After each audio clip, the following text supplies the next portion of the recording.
He's the new head coach at Washington. He's originally from the West Coast. I think he can do a really good job recruiting to that area. A lot of people believe that Washington is a top 25 job in the sport because of Seattle. A lot of talent in the Pacific Northwest, and if you can get it rolling there, you should be a top 3 team in the Pac-12. The Washington Huskies have found their replacement, Mike Hopkins, the associate head coach at Syracuse.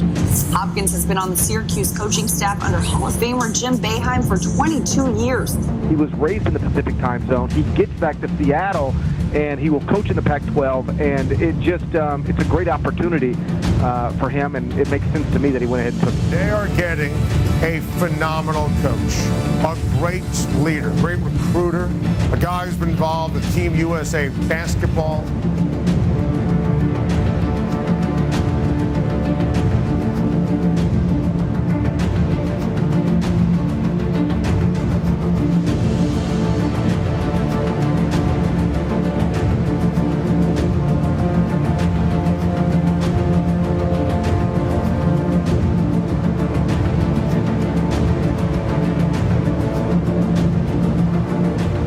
Washington is a special place. I spent a lot of time in the state growing up as a kid. My mother and father both were born in Seattle. My father grew up in Laurelhurst, and I have so many great childhood memories coming up here and visiting. One of the things that attracted me here was the people, and it's all about the people. It's about getting talent, keeping talent, developing talent, and giving something, putting a product out there that makes the people proud and that they feel ownership.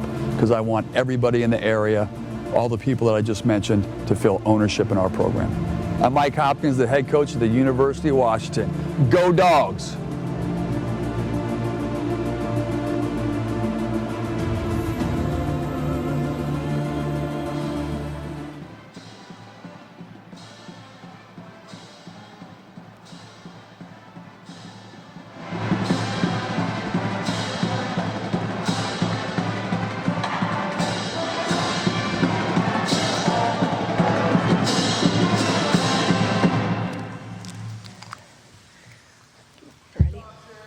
Thank you. Love ya.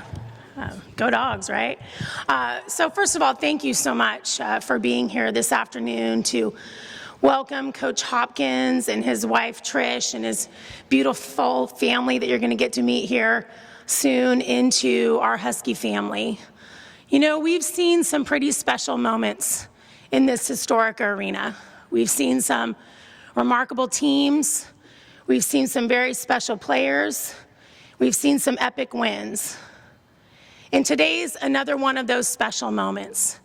Today is our opportunity to commit ourselves and re-energize ourselves around a new era of Husky basketball led by Coach Hopkins.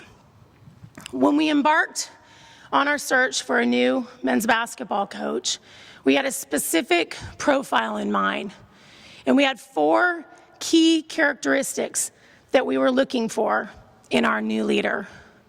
The first was credentials.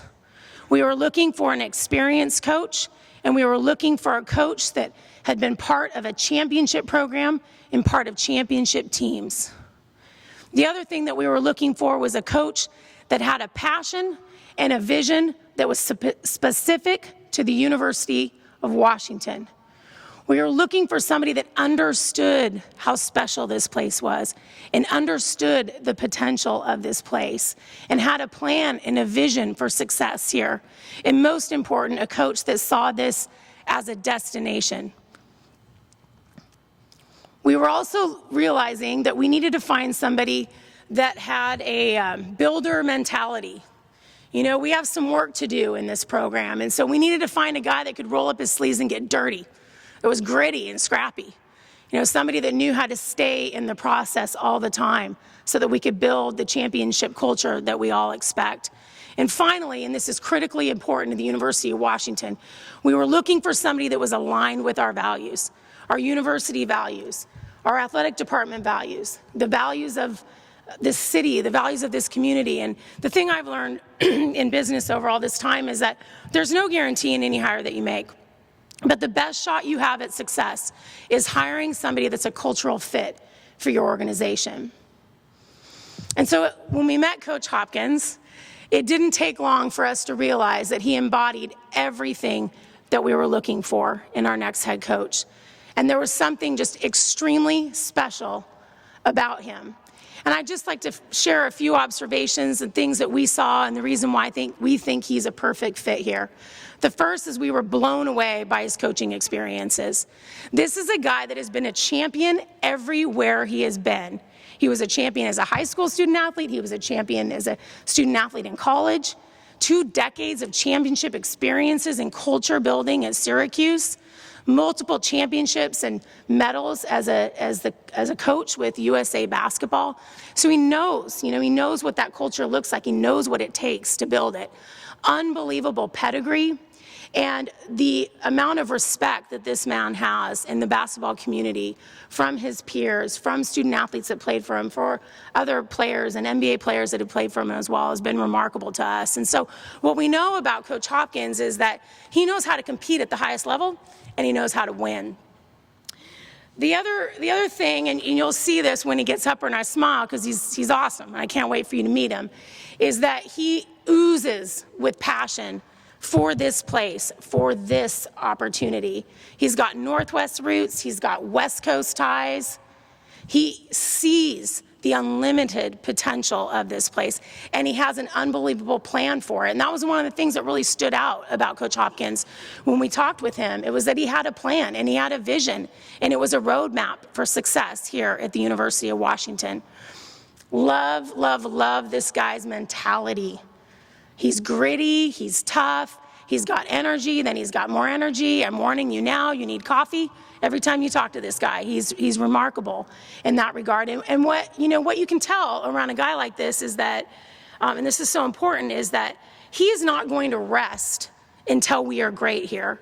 And then when we're great here, he's still not going to rest. And that's what this program needs, and that's what this program deserves. And finally, there's no other way I can describe this, but he just fit. What he's all about, what he stands for, what matters to him, how he wants to approach the work, the culture that he wants to build. Just so aligned with the UW and with our community. And so, we're getting a guy that's going to demand excellence of himself. He's going to demand excellence of all of us that are around him. We're getting a guy that really wants to teach and mentor and develop student athletes on and off the court, which is what this program is all about. We're getting a guy that's going to do it the right way by the rules and with integrity and character at all times. And we're getting a guy that really wants to contribute to our community and to our city and to our university well beyond the court. So I am so happy and pleased for you all to meet our men's basketball coach at the University of Washington. Please join me in welcoming Coach Mike Hopkins.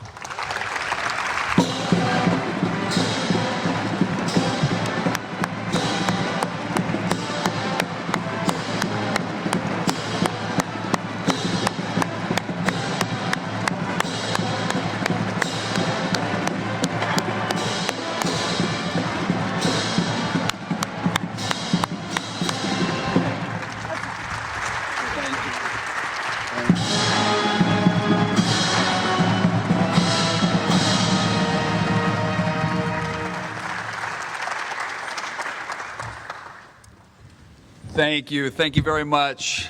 Oh boy, pretty incredible. First of all, I'd like to thank President Kelsey and Athletic Director Jennifer Cohen for this incredible opportunity. I feel blessed, humbled, and honored to be the head men's basketball coach at the University of Washington. I can tell you that. This is a dream come true for me and my family.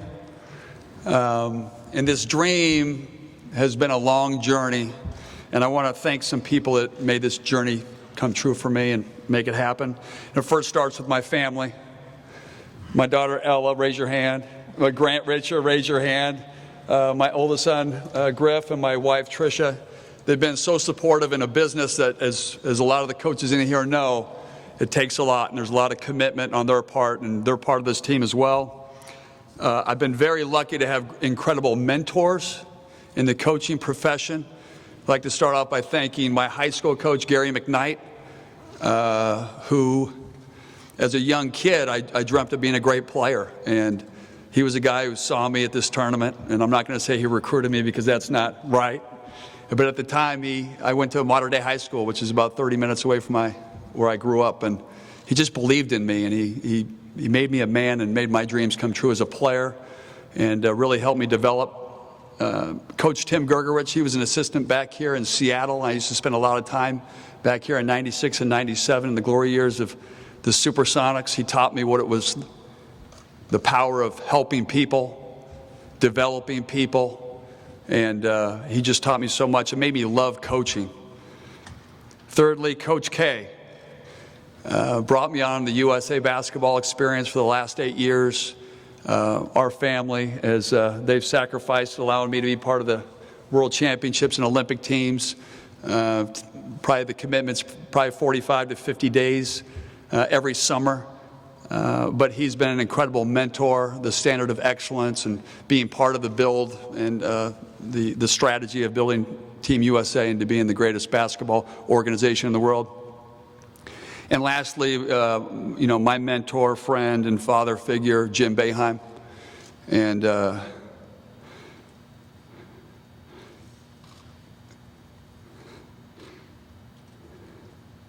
he was a guy that gave a guy a shot.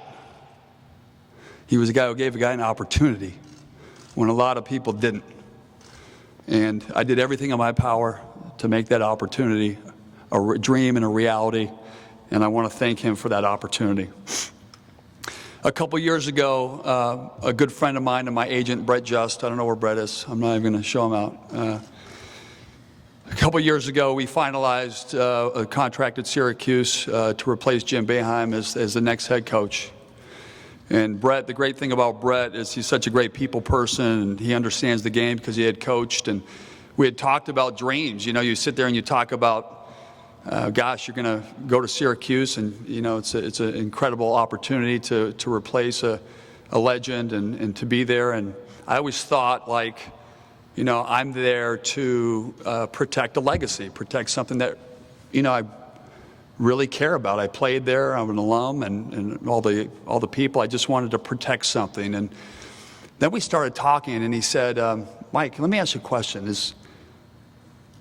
If another school asked if you were interested, what should I say? And I said, well, I've always talked to people. I would always listen, because the building concept has always been a passion of mine as well.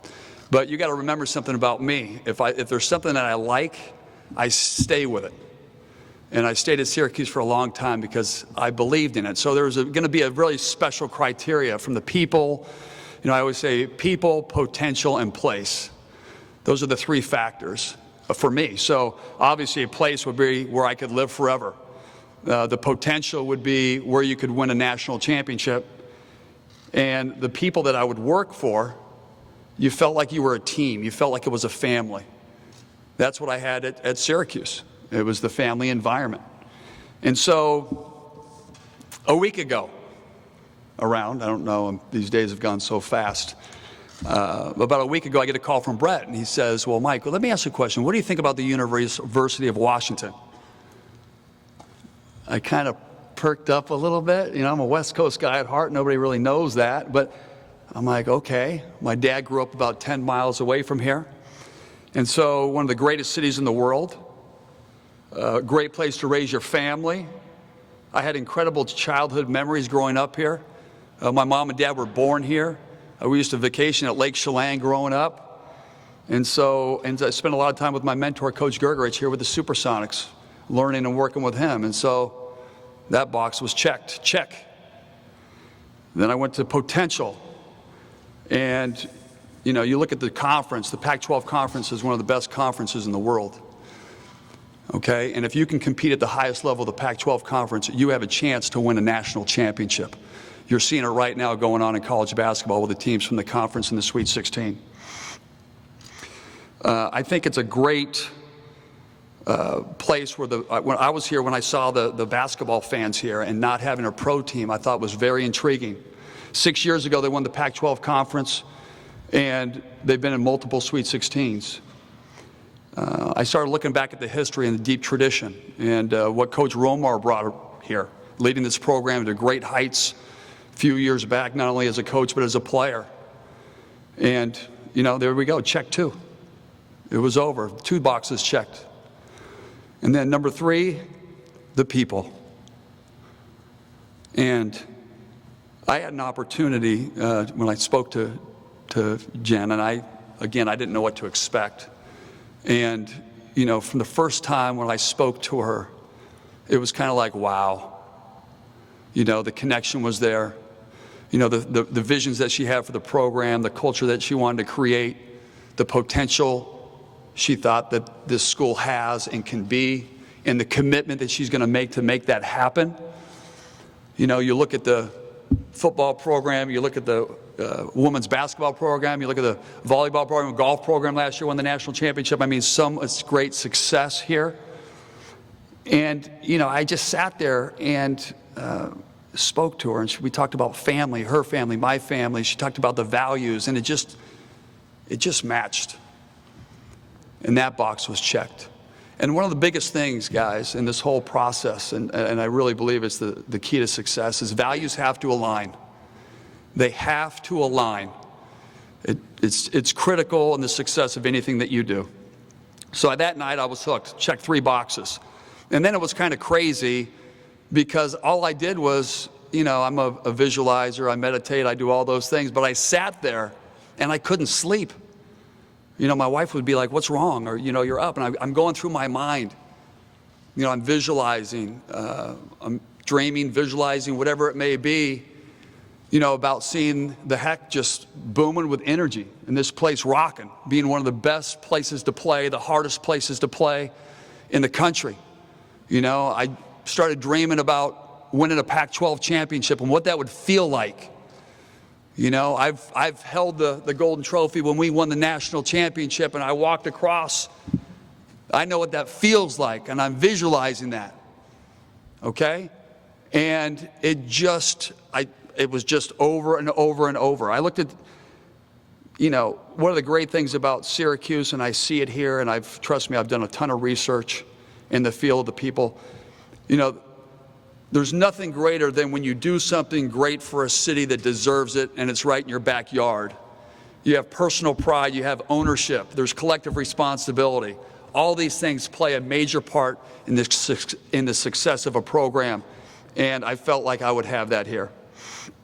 That night, and got up in the morning, and I just had goosebumps visualizing about this opportunity, and the possibilities were, I thought, endless. You know, what if? What could this be? Why not? Why not? And so, you know, the last message here, guys, is nothing in life that's great is easy. This is not going to be easy, okay? But it can be done. I've seen it. I've been a part of it. It's going to take a collective effort. You know, I talked to some of the ex-NBA players. I met some of the local players. I've talked on the phone. I've talked to, I had Carmelo Anthony and Chris Paul. I had Jamal Crawford the other night at the Clippers game. It takes everybody. It takes the fan base. It takes the alumni to be a part of a winning program, okay? And I'm telling you now, you got to trust me, I wouldn't be here sitting in this seat if I didn't feel I could make it happen. Thank you very much for having me, welcoming me. You guys have been incredible. And that's it. Awesome. All right. Give you a little round of applause. A reminder for media, we'll do a little Q&A session now, so please just raise your hand and I'll bring the mic to you. So, off we go. Mike, you were obviously in line to take over Sure. next year at Syracuse. How much did that play into the decision, and I guess, if anything, what changed? I think the biggest thing is, and I said it, I thought my opening statements, the most important thing was there was a criteria. And I never, you know, my dream in life was to be the best coach in the world. It didn't matter if it was Syracuse. The hardest thing with Syracuse was I was so close. I was so tied into the community with the people and the fans and the fan base. And, you know, when all the boxes were checked in this one, I'm thinking, let's bring that there. Let's bring that. It's already got a great tradition, but let's bring a winning program. Let's use some of the strategies that we did. Let's do those types of things, and I just think it's the place I want to be. You know, when I met Jennifer, I talked about, you know, we talked about working together and being a team. I saw the talent on the team. I think they've got Coach Romar recruited great. They've got a tremendous amount of talent. And so it wasn't necessarily, you know, you got 1 year left there. I've never lived my life like that. I've always lived my life trying to get better every day that I get up. I try to learn, I read, I'm just trying to get better. And I just felt, this felt right. I can't explain it. Are you married? Okay, we know the time you met your wife, you know, and, you know, it's very important for me and for everybody here to understand, like, one of the most important things, I wanted to go someplace that I felt like I could be forever, and I could build something that everybody had a lot of pride for. That's why I came here.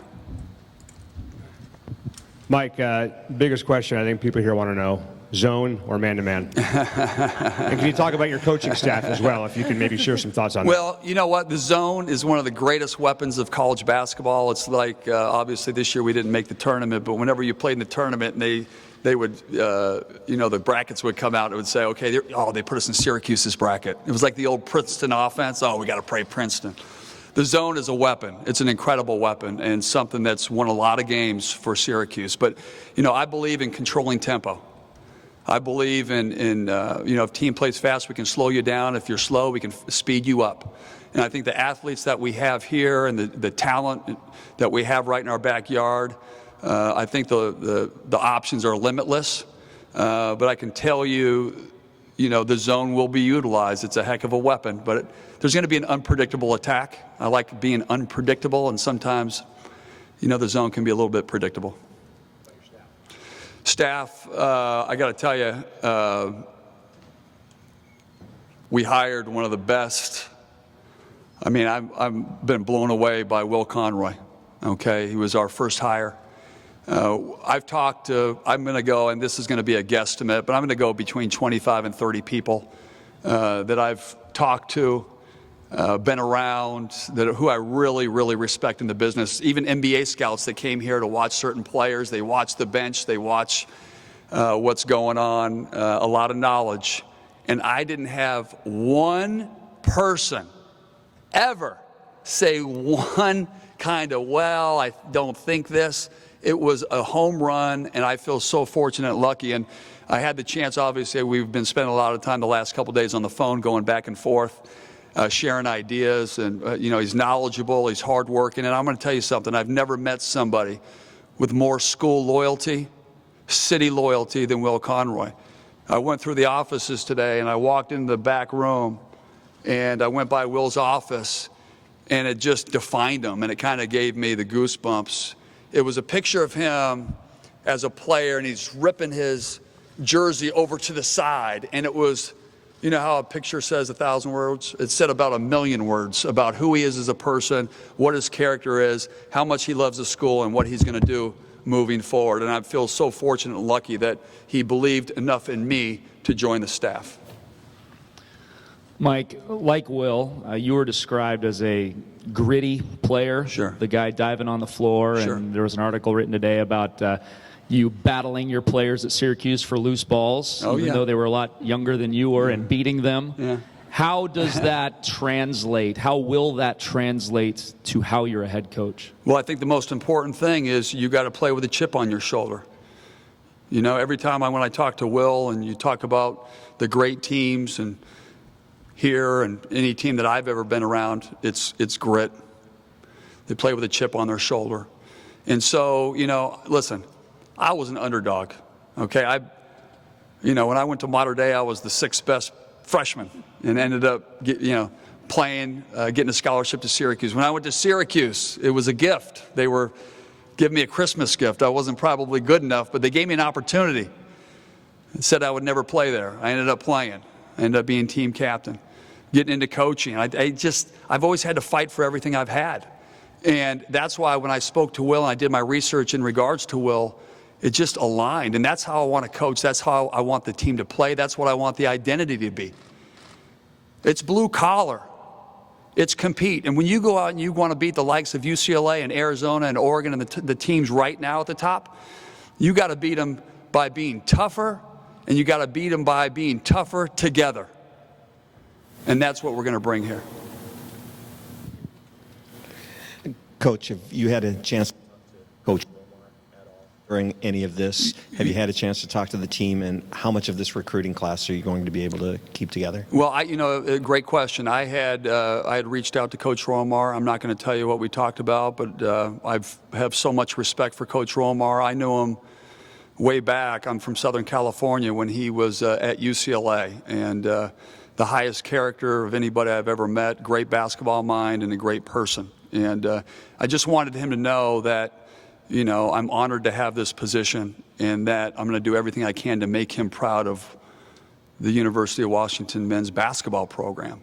And, he was very gracious and great. The recruiting, we're working at it. These guys, we've spoken on the phone multiple times to the team, to the recruits. The poachers are out, but we're doing our fight. Now that we've been working. Will's, by the way, has been incredible. We haven't slept in a couple days, but we're going to do our best job to keep these guys intact. But I'm going to tell you one thing: we want people that want to be here. We want people that are going to have 2 feet in, and in terms of what we're trying to do and what we're trying to build. That's the most important thing. Questions for Coach? When did you realize, despite all what was said at Syracuse, that Jim Boeheim was going to be there until the sun went supernova? You said what? There's always all these conspiracy there. What was the question? I'm sorry.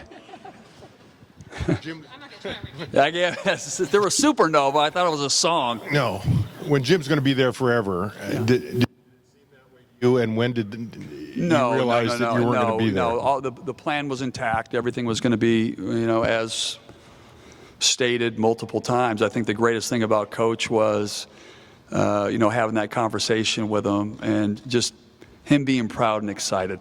And obviously he was disappointed, but when I talked to him about my visions and why, it's like anything. It's like when I try to have my sons make decisions on anything, I was like, okay, I'll let you make the decision, but you need to tell me why.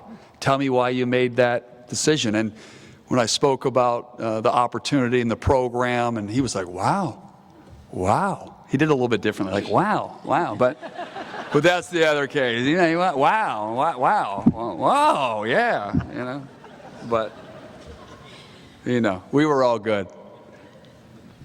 I have a question for Jen, then I'll follow up with Mike. Jen, you look at the top of the Pac-12 standings. All the coaches are guys who have established programs at smaller programs, established themselves.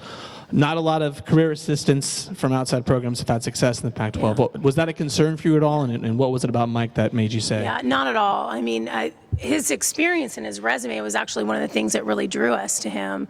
Also, I thought he had a unique experience as a coach in waiting. Mike had a lot of responsibilities at Syracuse that looked more like a head coach, and then you combine that with all the experiences that he had with USA basketball. That being said, he's going to have a learning curve, and we all have learning curves in leadership, right? I mean, I do every day. We all do every day. And so what I know is he's hungry, and I love that. Huskies like people that are hungry. And every great head coach was a great assistant once, and I believe this guy's going to be a great head coach. Yeah, and Mike, obviously it's a new experience for you as well. You coached 9 games as a head coach as well. I've heard that 18 inches you move from the assistant coaches to the head coach is the hardest move you can make. And the greatest thing about that experience was, it was a unique experience. Not too many people had to go through it. But the greatest thing that I learned is what I need. I felt like when I went in there, it was very clear, what we were going to do. And, I shared with Jennifer, it was like a wristband that what would Jesus do? What would Jim Boeheim do? In those situations. And, we competed. The kids played hard. And I just learned a lot. I learned about me. Because I can't be Jim Boeheim. I'm not going to be Coach K. I'm not going to be this. I'm going to be Mike Hopkins. And I'm excited about that. And another thing that really got me excited, and I haven't shared this with anybody about your question a little bit earlier, one of, two guys when I started with USA Basketball was Chris Collins and Steve Wojciechowski. Okay, we had both been very loyal to our programs, and seeing Wojo take the Marquette job and lead them into the NCAA tournament this year, was it year 2 or year 3? Seeing my buddy Chris Collins take a school that's never been to the NCAA tournament in the history of the school, when he went there and people were saying there's no way, history. And they went, not only did they go, they changed the culture, he won a game, and Northwestern's back on the map. To be honest with you, when I was watching him, I was a little envious because it was his. It was his own. The team that he brought in, the team that he coached. And like I said earlier, it's not going to be easy. Nothing's easy. But I tell you one thing, we're going to work tooth and nail, or, do everything we can to make this a championship level program. Mike, you talked about wanting to protect that legacy at Syracuse and having that understanding that was going to be your job. The different job here, it's creating a legacy in a lot of ways. Different mindset that requires going in? Well, I think this. You know what? Listen, the one thing you need to know about me, it's very clear. This isn't about Mike Hopkins.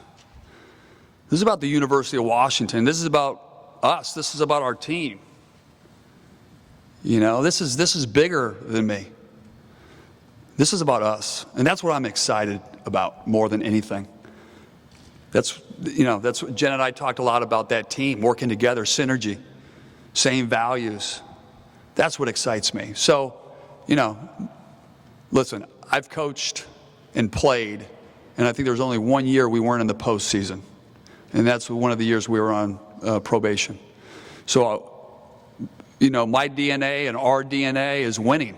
You're around Will Conroy, it takes about 2 seconds to understand that he's 1,000% winner. And, putting that staff together, we're going to put together a dream team, I can tell you that, because that's what it takes. It takes a group of people, like-minded, same values, same energy drive, all moving in the same direction, and that's what we're going to try to do. Guys, we got time for just a couple more questions. Just a heads up.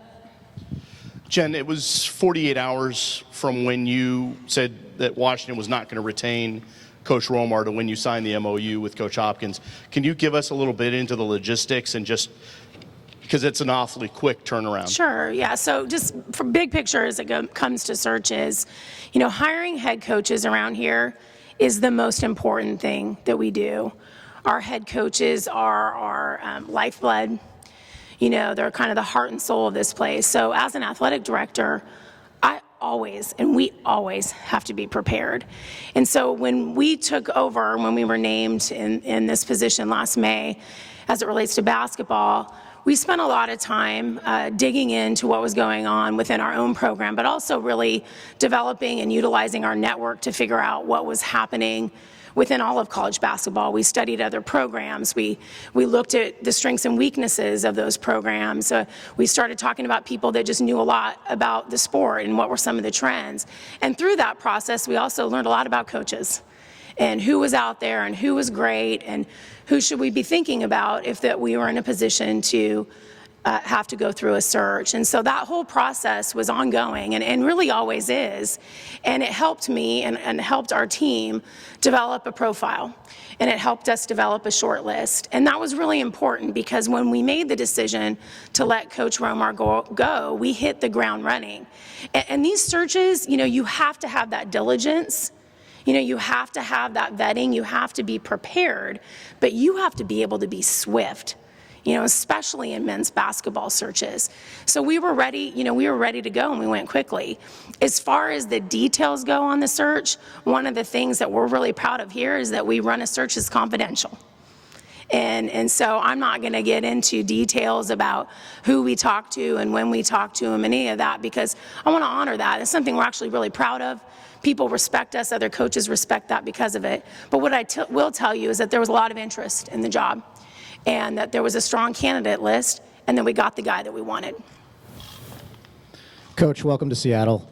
I know a lot of Husky fans out here were really excited about the prospect of potentially seeing Michael Porter Jr. play here. A couple minutes ago, Michael Porter and his mom both said that you haven't reached out to them or their family. Do you plan on doing so? There's no question. Like I said before, it's been like a lightning flash. It's been coming so fast, and getting our family out here. We're going to try to find a place to live for those 3 little children over there. But we've reached out to a lot of people. It's hard because each phone call is about 45, 50 minutes from parents, and we're definitely going to be sitting down meeting with the Porter family very soon, maybe even today. Coach, can you talk a little bit about establishing a culture where the best players from Seattle want to come to UW? So Avery Bradley, Aaron Brooks, Zach LaVine, Jamal Crawford, Jason Terry, are those guys going to be coming to our school in the future? Well, that's the plan. I think part of this is you got to go out there and relationships and trust build time. It takes time. It takes time.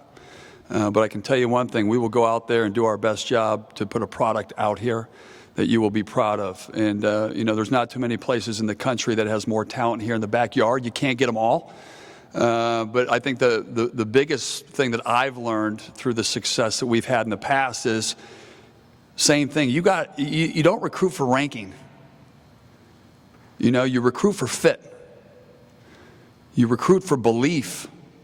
And I'll tell you a story. This is a Syracuse story, and Mike Waters, who's here, knows this story very, very well.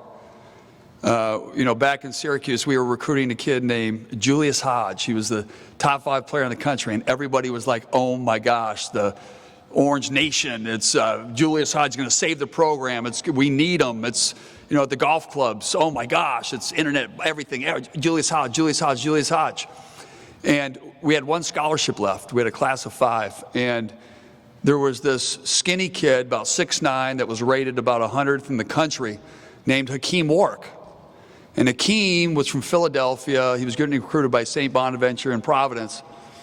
And I was telling Hakeem, they were like, "Well, Coach, we really want to come." And I had to go back and tell him, this is a crazy story. I said, "Hakeem, listen, we got to wait 2 weeks. We've invested a lot of time in recruiting Julius Hodge, and if you want to come to Syracuse, you're going to have to wait to see what he does. And if he decides to come to Syracuse, we don't have a scholarship. I'm sorry."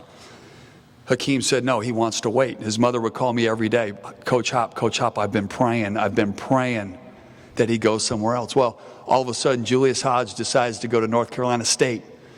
And the fan base was devastated. It was like a uppercut and a hook. It was like, just took him out. And because all the coaches out there, like the recruiting, sometimes you get seduced into the rankings, you get seduced into all the other stuff. And, Hakeem Warwick ended up coming to Syracuse. He was a 2-time All-American. He won a national championship and played in the NBA for about 10 years. There's no really science in recruiting. You got to get the right fit. The values have to align, just like what you see up here, guys. That's what it takes to be successful. All right. Thank you, guys.